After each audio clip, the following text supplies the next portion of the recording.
क्या नाम है आपका? सर मेरा नाम मनीष शर्मा है।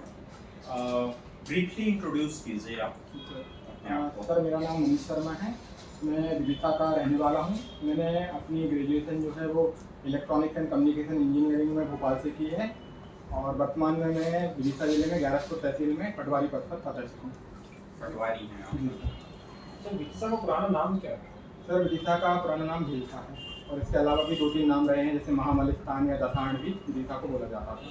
अच्छा, आप पटवारी के पद पर पदस्थ हैं। जी अच्छा, एक चीज़ आप पटवारी में बात तो ग्राउंड सिचुएशन जानेंगे कि राजस्व और वन में जो है सीमा विवाद बहुत कॉमन चीज़ है। जी सर। ठीक है, आप अपना व्यक्तिगत इनपुट दें। पहली बात आप ये बताइए मुझे कि आप फॉरेस्ट में जा रहे हैं तो आप फॉरेस्ट बाउंड्री से तो अच्छे से परिचित हैं। फॉरेस्ट में बाउंड्री मार्क क्या होता है? सॉरी सर, इसके बारे में मुझे आइडिया नहीं है। फॉरेस्ट में जो है ना डिस्टिंग्विश करने के लिए बाउंड्री मार्क होता है, फेमस स्ट्रक्चर होता है। आप नक्की करते हैं पटवारी के तौर जी पर। सर। ठीक है, उसको अभी फॉरेस्ट के साथ क्या संयुक्त निरीक्षण आपको अभी कितना समय हुआ है पटवारी के तौर पर? सर मुझे 5 साल हो गए हैं, किंतु जहाँ मेरी पोस्टिंग रही है वहाँ फॉरेस्ट एरिया नहीं है। अच्छा, तो संयुक्त निरीक्षण का मौका नहीं मिला? नहीं मिला है। हाँ, इसलिए आप नहीं जानते होंगे कि यहाँ खसरा नंबर होते हैं तो फॉरेस्ट वाले उनको किस तरह से प्रोवाइड करते हैं। बाउंड्री मुनारा होता है वहाँ पे।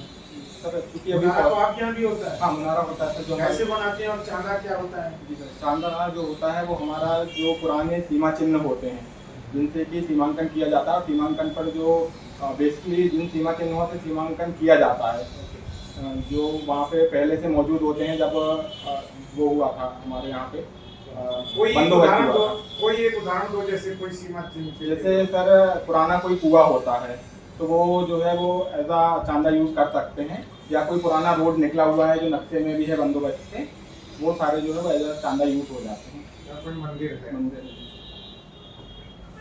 अच्छा, आपकी हॉबी है क्रिकेट देखना। जी सर। क्रिकेट आप हमेशा कब से देखते आ रहे हैं? सर क्रिकेट में जब 7-8 साल का था, मुझे 2003 का वर्ल्ड कप याद है, तब से मैं क्रिकेट। 2003 का वर्ल्ड कप। अच्छा, 2003 के वर्ल्ड कप में एक बड़ा जबरदस्त इंसिडेंट हुआ था। पाकिस्तान वर्सेस ऑस्ट्रेलिया के बीच मैच हुआ था, उसमें वो फेमस इंसिडेंट क्या था?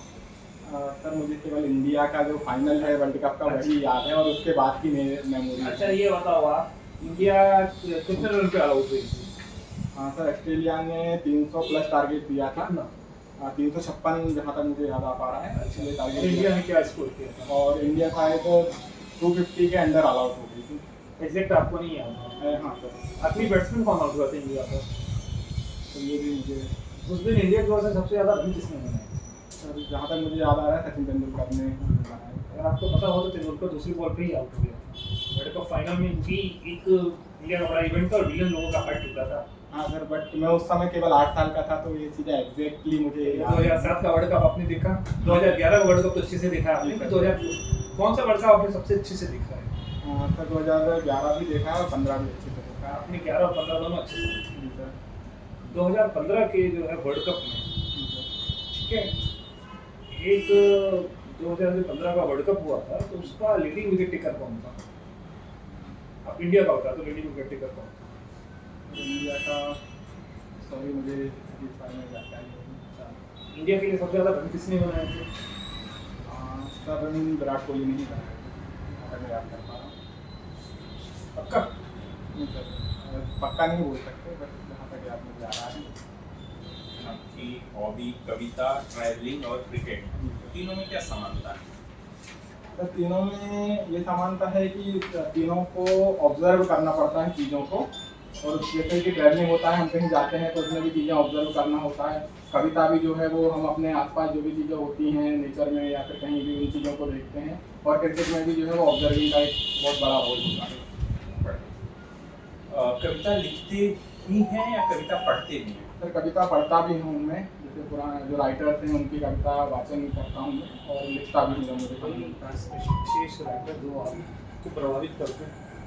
सर पुराने राइटर्स में बात करें तो फैज़ अहमद फैज़ को काफ़ी पढ़ा है मैंने, और वर्तमान में कुमार विश्वास को, या फिर जो पाकिस्तानी एक तहजीब हाफी करके शायर हैं, उनको मैं पढ़ता रहता हूँ। आपकी की कोई कोई शायरी सुनाएंगे? हाफी की, हाँ मैं एक बता देता हूँ। पलट के आए तो उस जगह मिलेंगे जहाँ पर सारे रास्ते मिलेंगे, और यदि कभी तेरे नाम पे जंग हो गई तो हम जैसे बुज़दिल भी पहले सब में खड़े अच्छा, रहेंगे। तहज़ीर हाथी की कौन सी रचनाएं अभी हाल के दिनों में वायरल हुई हैं? और सर और बहुत सारी हुई हैं, जैसे कि एग्जैक्ट अभी रिकॉल नहीं कर पा रहा हूँ। एक है जो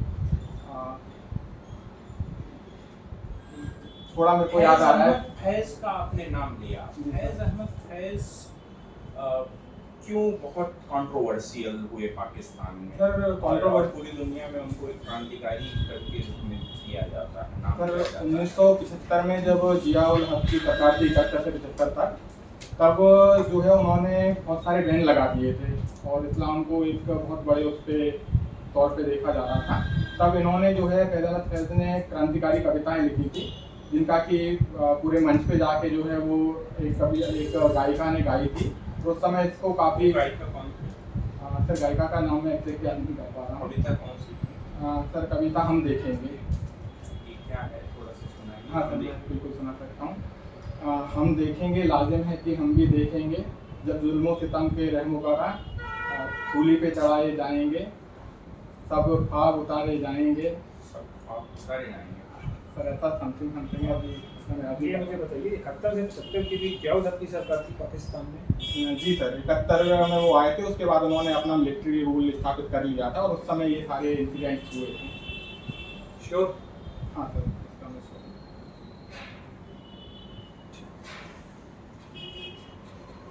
और आप किस तरीके की कविता लिखते हैं? कुछ महिलाओं से जुड़ी हुई, महिलाओं से जुड़ी हुई संवेदनाओं पर कोई कविता अगर है आप? हाँ सर, मैंने एक कविता लिखी थी कि लड़कियों की जो स्थिति जनरली हमारे गाँव में देखने को मिलती है कि उनको स्कूल वगैरह नहीं जाने दिया जाता या भ्रूण हत्या कर दी जाती है।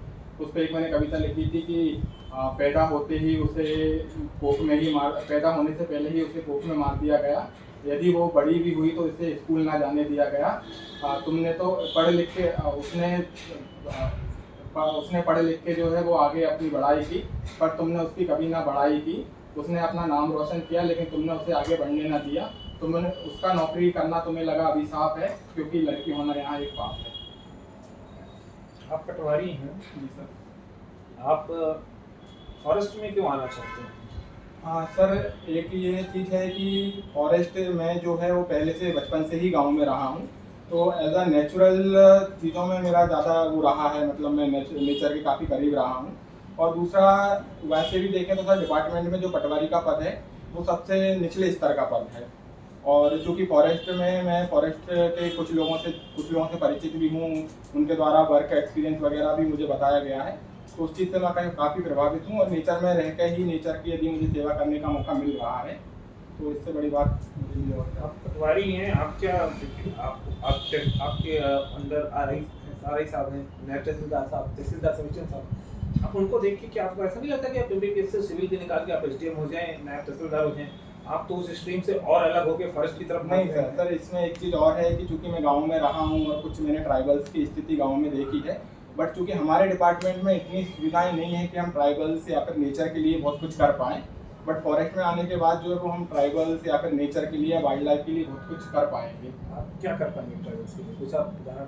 सर ट्राइबल्स के लिए जैसे बहुत सारी योजनाएं जो चल रही हैं, अभी आहार अनुदान योजना सरकार की आई हुई है। तो क्या ये योजनाएं फॉरेस्ट डिपार्टमेंट चलाती है? नहीं सर, फॉरेस्ट डिपार्टमेंट इनको वो कराती है सर, मतलब ग्राउंड लेवल पे लागू कराती है। ग्राउंड लेवल पे फॉरेस्ट डिपार्टमेंट लागू कर रही है? जी सर, जहाँ तक Sure मुझे मालूम- हाँ सर, जहाँ तक मुझे बताया गया है तो ट्राइबल्स के लिए काफ़ी कुछ काम जो है फॉरेस्ट डिपार्टमेंट द्वारा किया जाता है। और दूसरा, यदि मैं जाता हूँ तो मैं जो है वो अच्छा, ट्राइबल के लिए करती हैं तो आदिम जाति कल्याण विभाग एक है, वो उसका क्या कार्य है?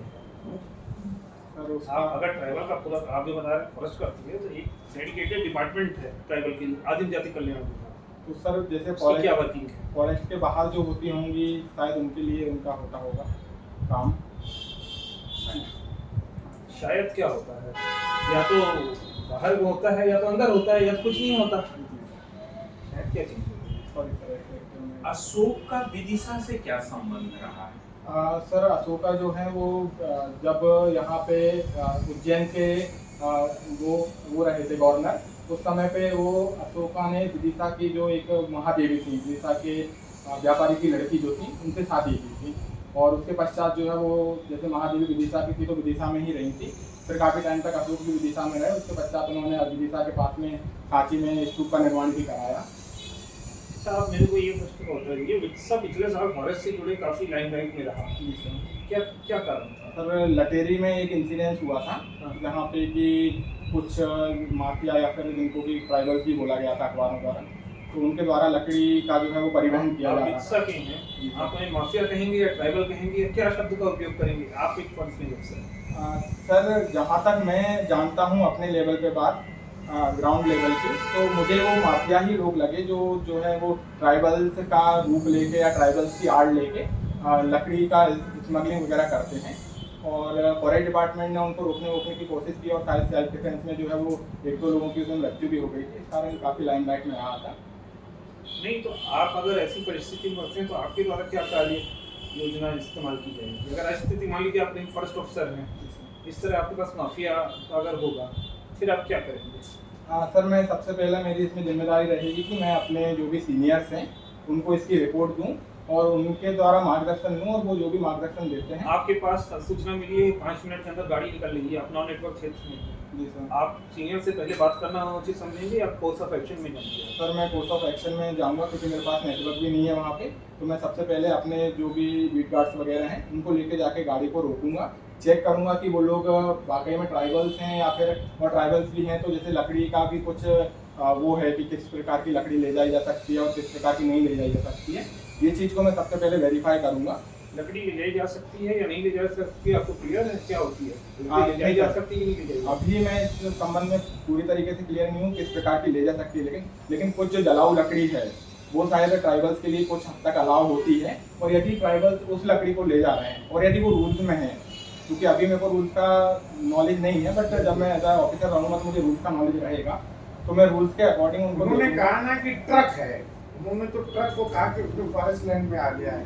सर ट्रक को मैं बहुत बिल्कुल सी चीजें अपने आप में इंटरेक्ट हो रही हैं। तो मैं रोकूंगा सर, क्षेत्र में ही आ गया, मैं रोकूंगा सर उनको। और उसमें जलाऊ मिली तो जो परमिसिबल है वो, सर परमिसिबल है तो जाने देना चाहिए उसी तरह। यदि लेकिन गाड़ी जंगल क्षेत्र में आ गई वो परमिसिबल नहीं है।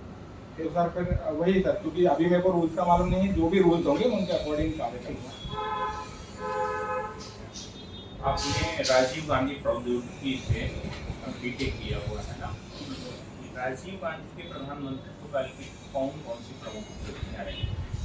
सर राजीव गांधी के जैसे सबसे पहले उन्होंने वन क्षेत्र के लिए हमारे चंबल में क्योंकि बहुत ज़्यादा रिवाइंस की समस्या आ रही थी, तो उन्होंने एयर फीडिंग यहाँ पे कराई थी, जिससे कि जो है वो वहाँ पे वन जो है वो बढ़े, जिससे कि वाइल्ड लाइफ वगैरह को भी शेल्टर मतलब हैबिटेट मिले, और हमारे जो ग्रामीणों की फोडर और फ्यूलवुड की समस्या है वो भी जो है कुछ हद तक मतलब सॉल्व हो, इसके लिए उन्होंने ये कार्य किया था।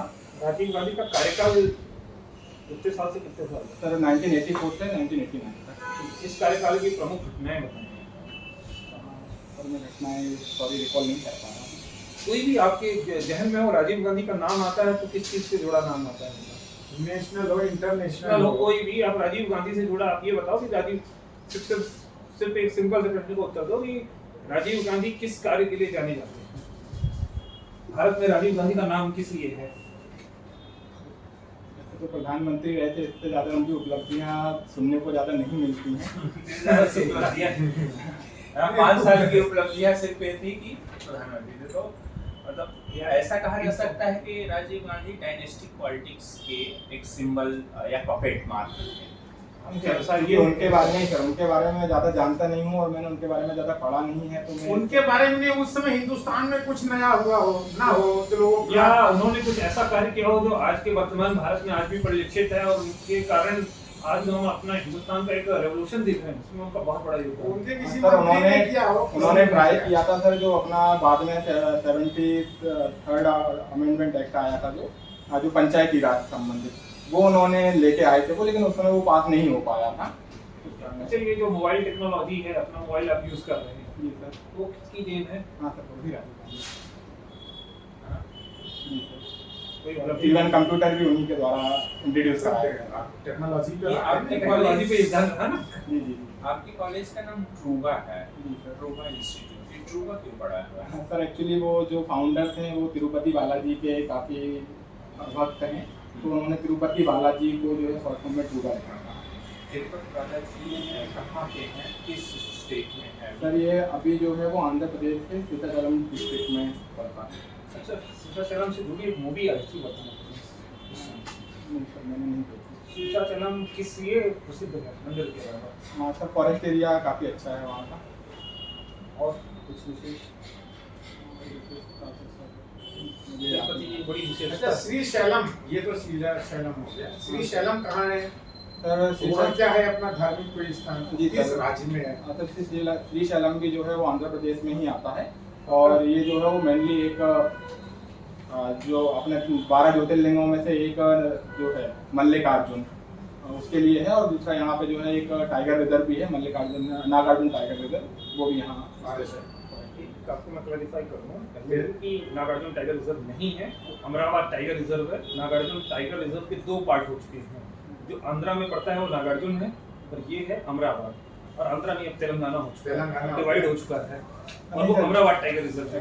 जी सर मैं अभी एक्चुअली कुछ समय पहले चूँकि मेरी ट्रैवलिंग हॉबी भी है तो मैं कुछ जस्ट 2-3 महीने पहले ही मल्लिकार्जुन घूम के आया हूँ। तो जब मैंने वहाँ देखा तो एक्चुअली ऐसा है कि एक नदी वहाँ से जाती है और नदी के इस साइड वाला पार्ट जो है वो आंध्रा में है और नदी के उस साइड वाला जो कौन सी नदी जाती है? सर नदी में याद नहीं शायद कृष्णा नदी है। कृष्णा नदी जाती है। कृष्णा नदी का ओरिजिन कहाँ से होता है? सर कृष्णा नदी महाराष्ट्र से निकलती है। महाराष्ट्र में कहाँ से निकलती है? नासिक से निकलती है। नासिक के पास कौन से स्थान से निकलती है? राजस्थान में याद नहीं कर पा रहा हूँ। नासिक से दूर है उस स्थान का। एंड श्रीशैलम अच्छा तेलंगाना में है या आंध्रा में है? सर एक्चुअली जो मंदिर है वो आंध्र प्रदेश में है क्योंकि हम गए भी थे वहाँ पे और उन्होंने ये बोला भी था कि मंदिर जो है वो आंध्र प्रदेश में आता है और उसके जस्ट बाद जो नदी है और भी छोटे छोटे स्थान है वो नदी के उस साइड जो है वो पूरे तेलंगाना में है। या ट्रस्ट एक ही है दोनों का? ऐसा तो नहीं कि ट्रस्ट एक ही हो तो कंफ्यूजन क्रिएट हो रहा हो? नहीं सर मैं तिरुपति और ट्रस्ट और नहीं सर ट्रस्ट एक नहीं है। जो तिरुपति है इनका ट्रस्ट टीटीडी करके होता है, तिरुपति तिरुमाला देवस्थानम, और इनका ट्रस्ट श्रीशैलम का ट्रस्ट अलग है। अच्छा, तो इनके मंदिरों में आपने देखा तो मंदिरों में इनकी क्या विशेषताएं जो हमारे नॉर्थ इंडिया से अलग होती है? सर सबसे बड़ी एक विशेषता होती है कि वहाँ का जो कल्चर है, जैसे कि वहाँ पे जो मोबाइल या फिर कोई भी इलेक्ट्रॉनिक डिवाइसेस हैं, आप छोटे छोटे मंदिरों में भी वहाँ जाएंगे स्थापत्य में अंतर नहीं आता। हाँ सर स्थापत्य में जैसे वहाँ के जो मंदिर बने होते हैं वो द्रविड़ शैली में बने होते हैं और हमारे जो मंदिर होते हैं वो नागर शैली के होते हैं। द्रविड़ शैली के मंदिर की बात करें तो वहाँ पे जो उसका टॉप होता है जिसको मंडलम बोला जाता है, उसकी बिल्कुल जो बनावट होती है वो एकदम स्ट्रेट होती है, सीधा बना होता है, जबकि हमारे मंदिर में जो होता है वो कलश पिरामिड फॉर्म में जनरली बना होता है। अच्छा, दरवाजों में क्या अंतर होते हैं? सर दरवाजों के बाद जैसे अपने यहाँ पे जनरली ये नहीं होता कि दरवाजों के बाहर वहाँ पे दोनों साइड जो है वो मैं नाम भूल रहा हूँ स्ट्रक्चर होते हैं जिनको बोला जाता है, वो बैठे रहते हैं और अपने मंदिरों में ये नहीं देखा जाता है। नागर शैली के कौन से प्रमुख बड़े मंदिर हैं? तो नागर शैली की बात करें तो अपने खजुराहो में काफ़ी मंदिर हैं। खजुराहो के जितने भी मंदिर हैं वो एक मंदिर को छोड़कर बाकी सारे मंदिर जो है वो अपने नागर शैली में ही हैं। और उसके अलावा यूपी उत्तर प्रदेश में झांसी में भी एक मंदिर पड़ता है। क्या नाम है?